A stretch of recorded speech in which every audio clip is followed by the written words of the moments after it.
नमस्ते, सदावत्सले मातृभूमि, जय हिंद दोस्तों। दरअसल दोस्तों, अब रशिया यूक्रेन की जंग में काफी आक्रामक हो गया है। वो अब सीधा कीव को निशाना बना रहा है।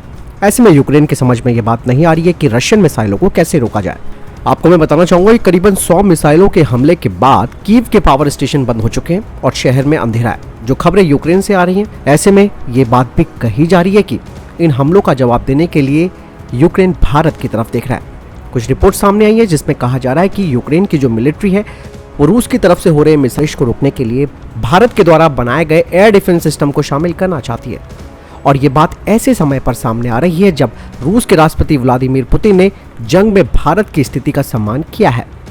अगर हम यूक्रेन के एयर डिफेंस सिस्टम की बात करें तो उनके पास S-300 एयर डिफेंस सिस्टम है जो रूस के हमले झेलने में अब समर्थ नहीं है। वहीं कुछ रिपोर्ट्स ये भी आई हैं कि यूक्रेन ने इजराइल से आयरन डोम और बराक 8 मिसाइल डिफेंस सिस्टम लेने का मन बनाया है। बराक 8 के बारे में तो आप सब जानते हैं। इसे इजरायली एरोस्पेस इंडस्ट्री ने भारत के DRDO के साथ मिलकर तैयार किया है। हालांकि इजराइल अपने ड्रोन और मिसाइल ट्रांसफर नहीं करना चाहता क्योंकि उसको अब इस बात का डर है कि अगर वो ऐसा करता है तो उसे सीरिया से नाराजगी झेलनी पड़ सकती है। इस देश में रशिया की तरफ से ईरान के आतंकियों और सीरियन अरब आर्मी को मदद दी जाती है। वहीं यूक्रेन की तरफ से कई रूसी मिसाइलों और जेट्स को भी ढेर किया जा चुका है। Man portable air defence system इस वक्त काफी कारगर साबित हो रहा है इस तरीके के युद्ध के माहौल में। और यूक्रेन के द्वारा इस्तेमाल किए जाने वाले ये जो मैन पोर्टेबल डिफेंस सिस्टम है यानी कि मैन पैड्स, इनसे रशिया को काफी नुकसान झेलना पड़ा है। वहीं सोवियत संघ के जमाने की ईगला और अमेरिका में बनी स्टिंगर मिसाइलों ने भी यूक्रेन की अच्छी खासी मदद की है। इसके अलावा Tu-22M और Tu-95 बॉम्बर्स की मदद से भी मिसाइलें लॉन्च की जा रही हैं। अब कहा यह भी जा रहा है कि रशिया अब अपनी स्कंदर मिसाइलों का इस्तेमाल कर रहा है और ये जो स्कंदर मिसाइल है इसे ट्रैक करना और ढेर करना काफी मुश्किल हो जाएगा। यूक्रेन के राष्ट्रपति व्लादिमीर जेलेंस्की ने G7 सम्मेलन में यूरोपियन और नाटो देशों से रूस को रोकने के लिए एयर शील्ड देने की अपील की थी क्योंकि दोस्तों यूक्रेन के पास गोला बारूद और मिसाइलें नहीं बची हैं। ऐसे में अब उसे दूसरे देशों पर निर्भर रहना पड़ रहा है और यही वजह है कि वो भारत में बने एयर डिफेंस सिस्टम को खरीदना चाहता है। यानी कि यूक्रेन भारत में तैयार की गई जमीन से हवा में मार करने वाली मिसाइल सिस्टम यानी कि MRSAM की मांग कर रहा है। वहीं बराक 8 भारतीय नौसेना के युद्धपोतों पर तैनात है और यही नहीं, बराक 8 को भारतीय नौसेना के डिस्ट्रॉयर्स और फ्रिगेट्स पर भी तैनात किया गया है।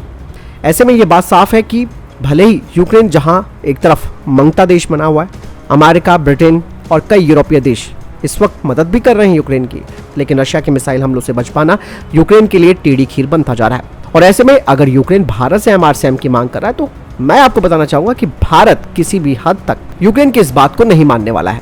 वजह आप सब जानते हैं कि भारत और रशिया के बीच में संबंध अच्छे हैं और रशिया हर वक्त भारत के साथ खड़ा रहा है। लेकिन यूक्रेन की तरफ से मांग जो की जा रही है वो हमारे लिए इसलिए भी अच्छा है कि इस खबर से अंतर्राष्ट्रीय स्तर पर एक बड़ा प्रभाव पड़ने वाला है और भारत में बने एयर डिफेंस सिस्टम की मांग बढ़ने वाली है।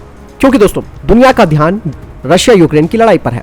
ऐसे में हर देश इस पूरे युद्ध पर अपनी नजर बना के रखा हुआ है क्योंकि इस युद्ध से बहुत कुछ सीखा जा रहा है। भारत ने भी बहुत कुछ सीखा है और कुछ देश जो ऐसे हैं जो अपनी सुरक्षा करने में सक्षम नहीं है, वो भी इस युद्ध से काफी कुछ सीख रहे हैं। तो ऐसे में यूक्रेन के द्वारा भारत के एयर डिफेंस सिस्टम को मांगा जाना ये बहुत अच्छा प्रभाव छोड़ेगा अंतरराष्ट्रीय लेवल पर। दोस्तों, रूस यूक्रेन के युद्ध पर जो जो अपडेट आता रहेगा मैं आपको बताता रहूंगा, इसलिए आप चैनल को सब्सक्राइब कर जरूर रखिएगा और फॉलो जरूर कीजिएगा ताकि आपको हर अपडेट मिलती रहे।